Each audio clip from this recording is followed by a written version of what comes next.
Que la Mauricie se lève. Voici le Doc Mayou. Docteur Mayou, bon vendredi. Catherine, Raphaël, Bon matin. Sergei. Est-ce que votre déguisement est prêt pour l'Halloween? Catherine, en 1981, Oui. je m'étais déguisé un soir d'Halloween en imam. J'étais un précurseur. Ah ben, bon, Avec un drap, j'avais plus simplement un drap blanc. Et je faisais un sacré imam. Ah, j'en doute pas, je vous vois déjà. Vous deviez voir fière allure. Puis j'ose pas tellement dire comment ça avait tourné. Il y avait une néo-zélandaise qui s'était permis de glisser ses mains sous mon costume. Qu'est-ce que vous... Je m'en rappelle comme si c'était hier.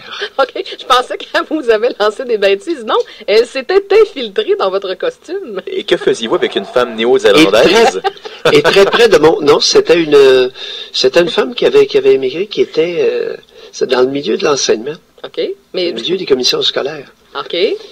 Ouais. Vous m'avez rappelé des souvenirs, vous autres, Ben un oui. matin. Et elle avait non seulement glissé ses mains sous mon costume, mais près de mon intimité. Elle cherchait des bonbons. Elle avait trouvé une banane. Docteur Mayou. Bon, ça y est. C'est vrai, j'avais oublié que le vendredi, c'est vos vendredis intimes. Mais c'est drôle, j'ai l'impression que votre costume d'imam de 1981, je le laisserai dans le garde-robe, moi, aujourd'hui. En 2016, c'est un petit peu plus hasardeux. Non. Non? Non, quoi? Non.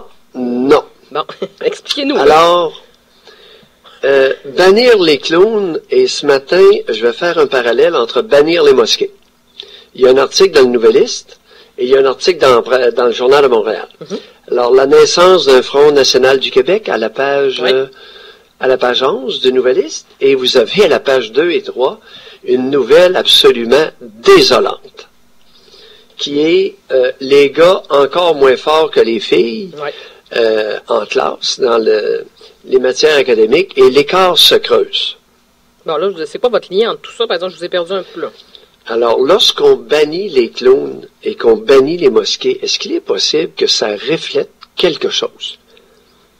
Lorsqu'on est rendu à bannir les clowns, et les clowns, soit dit en passant, ça va être uniquement des gars. Hein. Il y a à peu près pas de filles qui vont s'amuser à se déguiser en clown et à faire peur aux enfants. Non, je suis d'accord là-dessus. C'est Bon. c'est plus masculin, en effet. Oui. Alors, bannir les clowns, ça reflète quoi? Ça reflète une réaction de répression inadmissible. Si vous réprimez trop une société ou un pourcentage d'individus dans une société, vous allez avoir un effet rebond qui peut ne pas être joli. Et on assiste Alors, à ça. Robert a suscité une piste ce matin, et la première réaction, c'est de bannir ou d'écraser. Et il est important, avant de bannir, de se demander quel est ce phénomène, comment analyser ce phénomène qui se passe et qui prend de l'ampleur au point où on doit se demander si on ne doit pas le bannir. Alors moi, lorsque je vois les gars encore moins forts que les filles, il va y avoir un effet rebond. Ça sera pas beau. Parce qu'il n'y a aucune raison. Il n'y a aucune raison que les gars soient moins forts que les filles dans les matières académiques. Je suis d'accord. Aucune raison. Il n'y a pas de supériorité du quotient intellectuel des filles sur les garçons. Comment ça se fait qu'elles réussissent beaucoup mieux? Non seulement elles réussissent mieux à l'école, mais l'écart des résultats se creuse. Oui. Bon. L'autre affaire, le bannissement des mosquées. Alors, ce matin, on a une nouvelle, on aurait avantage à en parler un peu, parce que ça pourrait aussi ne pas être joli éventuellement.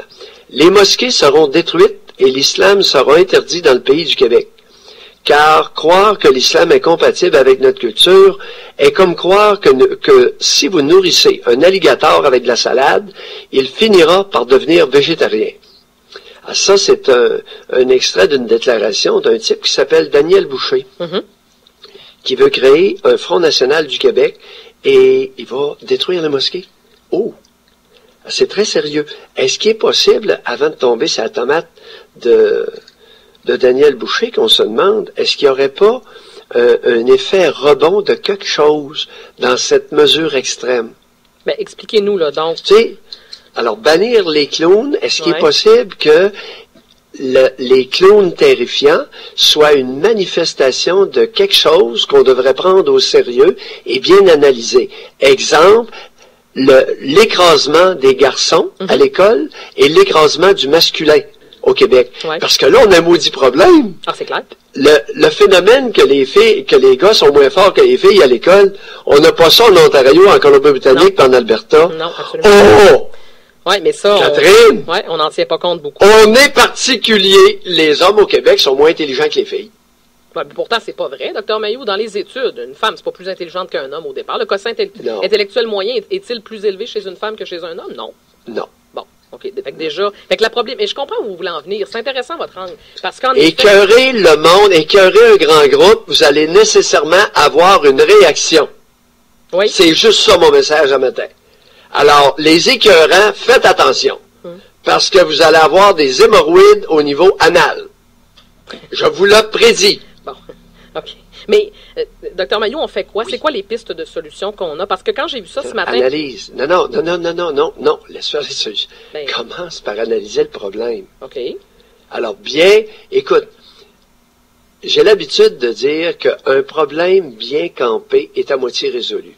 Raphaël, est-ce qu'il y a quelqu'un, tu feras une recherche, est-ce qu'il y a quelqu'un qui a déjà dit ça? Mais moi, c'est ma petite découverte personnelle que je n'ai pas, dont je n'ai pas été inspiré. Alors, un problème bien campé est à moitié résolu. Parce que le fait de bien le voir, il va nécessairement se dégager des pistes de solutions. Oui, mais attendez, Dr Mailloux, si vous me permettez, Raphaël, il a 22 ans, représente la nouvelle génération. T'sais, nous autres, on est vieux, là, comparativement à lui. Moi, j'ai 40 ans. Fait est-ce que, je te pose la question, Raphaël, est-ce qu'à l'école, est-ce que tu te sentais réprimé beaucoup? Est-ce que, scolairement parlant... Oui, mais moi, non. Parce que moi, c'est sûr que j'étais quelqu'un de très impliqué. Et par une implication, on venait me chercher pour faire d'autres choses après. Alors, on dirait que l'implication m'a permis de développer donc mon cercle social autant dans des activités autres que le scolaire, là, les cours principalement. Donc, je me sentais pas réprimé autant par les professeurs que par l'encadrement, que par les filles dans les cours. Je sentais pas de répression particulière. Mais est-ce que tu t'emmerdais à l'école? Non, mais en tant que gars, tes amis de gars, ils mais moi, je suis un peu différent. J'ai certains amis de gars qui mais mettons sur l'élargie, là, outre toi, là, tu regardes ton entourage de gars, là, tes amis, là. Est-ce qu'il y en a qui trouvaient ça difficile? Est-ce qu'il y en a eu qui ont le goût de décrocher? Oui, ben c'est sûr. Il y en a que l'école, c'est pas leur dada, là. Moi, j'aimais beaucoup ça, mais il y en a beaucoup que ça prend du temps. Ils vont faire une année, puis après ça, ils vont étendre leur cours, ils vont en prendre moins parce que c'est long, puis j'ai beaucoup d'amis que c'est ça quand même. Mais il y en a une bonne partie qui aimait l'école aussi. Mais je te dirais que moi, j'ai pas senti de répression, mais certaines personnes, oui. OK. Oui. Dr Mailloux? Oui, alors, vous regardez le Journal de Montréal, ce matin, les gars, en page 2 et 3, les gars, encore moins forts que les filles, et ils ont réussi à nous montrer une photo d'un groupe d'étudiants où ils ont réussi le tour de force, aucun gars, aucun garçon. Mais, vous ne trouvez pas ça inquiétant? Ben, c'est très inquiétant. J'en parle souvent. Hey, faites attention parce que vous allez avoir des hémorroïdes. Oui. Je vous le dis. Mais, Dr Mailloux... Alors, écoutez, Daniel Boucher, là, ce n'est que le début. Et le type affirme, les mosquées seront détruites et l'islam sera interdit dans le pays du Québec. Faites attention. Oui, mais je veux revenir à... Moi, ce qui m'intéresse... Parce que là, oui, c'est vrai qu'il y a un impact. On se rend compte que pour certains hommes... Il dit, je continue, si tu me permets. Oui, allez-y. Il affirme, dans une mosquée, ce n'est pas juste un lieu de culte, a-t-il dit. C'est un lieu de recrutement, un lieu de propagande. Les imams font des discours incendiaires sur nous, les infidèles. Et vous avez le titre, les gars encore moins forts que les filles. Oui. Ça va déclencher des réactions testéroniques. Oui, mais je suis d'accord. La testostérone, ça sert à ça. Oui. Ça peut rendre quelqu'un agressif. Oui, ça peut. Mais, OK, je vais faire un parallèle. Vous me direz si c'est boiteux. Est-ce que ça peut expliquer, dans certains cas, le nombre d'agressions sexuelles? On en parle beaucoup de la culture du viol. Est-ce qu'à force de... Et je dis pas que c'est justifié, là. Mais est-ce qu'à force de réprimer, puis de dire à nos hommes, puis de dire à nos jeunes garçons qu'à l'école, qui n'ont pas trop leur place, puis de développer davantage le talent féminin au Québec, est-ce qu'on est en train de scraper une nouvelle génération? En partie. En partie. Je vais te donner un exemple. Il y a à peine quelque temps, c'est-à-dire cette semaine, je rencontre une femme qui est privé de ses enfants, et c'est le père qui a la garde, et il dit à la mère, au téléphone devant moi, et tu sais, pour venir voir tes enfants, tu sais ce que tu as à faire. Il l'a entendu. Qu'est-ce que vous... Et OK. ce que tu as à faire, là, c'est une fellation. Faut que tu me suces, puis tu vas pouvoir visiter tes enfants dont j'ai la garde. Bon. Je continue. Elle n'a pas d'auto. Elle était conduite par un homme. Elle me dit, il est bien gentil. Mais, et elle me dit, avec lui au moins, je vais pouvoir me sauver quand il va me ramener. Parce qu'elle est en auto. OK. Je vous ai perdu un petit peu, par exemple. Là. Honnêtement, Ben, lui-ci s'attend à se faire sucer comme pour être payé pour son transport. Bon. OK. Mais votre point par rapport aux... je vais être obligé de vous dire que vous m'avez perdu un peu là-dessus. Là.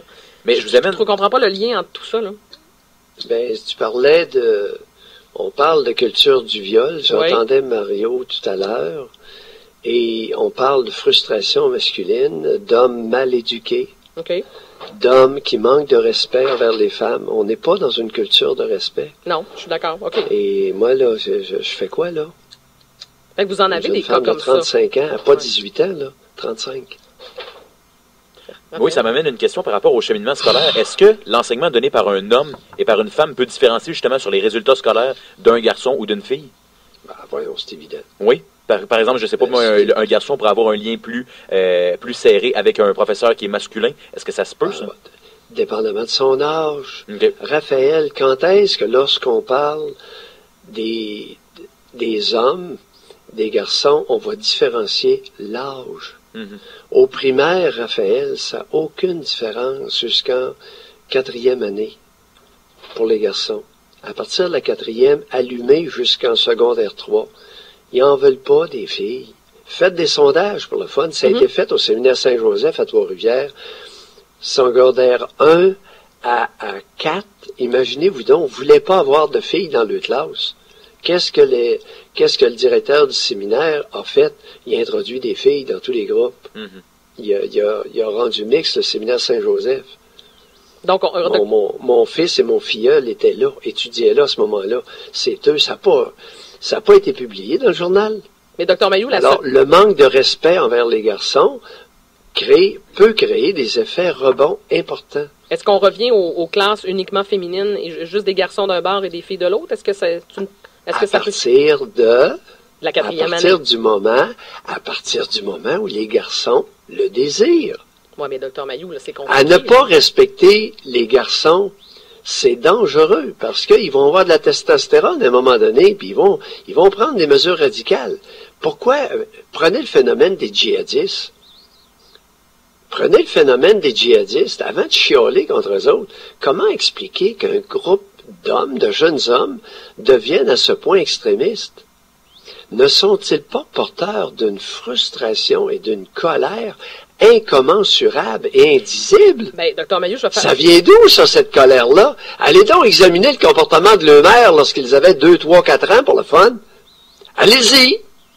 Ben, Dr Mailloux, je vais prendre la balle au bon, on va aller plus loin. Les Mouktouk, parlez-nous de vos façons d'éduquer vos garçons.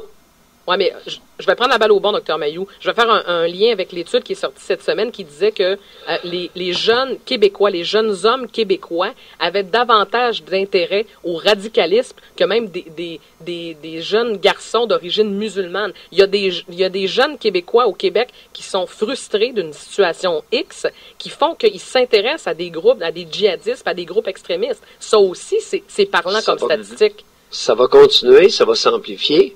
Question, comment traite-t-on nos petits garçons à partir de l'âge de 2 ans? Oui, pas bien. Malheureusement, je pense que là... J'ai pas répondu. Ben, moi, je réponds. J'ai soulevé la question. Ouais, ben, moi, je vais répondre. Et je peux vous assurer qu'il y a un lien avec ça. Il y a des limites à féminiser les garçons. Vous fabriquez des bombes. Oui. Ben, je pense que vous avez raison. Vous fabriquez des radicaux. Vous fabriquez des terroristes. Écraser le masculin, ça va vous péter en pleine face. Docteur Mailloux, on vous retrouve à 9h30. Intéressant ce matin. Merci d'éclaircir ce débat-là. Oui. Oui, très intéressant. On vous retrouve avec José à Ben, 9h30. vous êtes gentil de me fournir ce privilège-là. Ben Soit oui, dit c'est en un passant. privilège partagé, Docteur Mailloux. Mhm. Ouais. On vous retrouve à 9h30. Bon week-end. Bye. Bye bye, Docteur Pierre.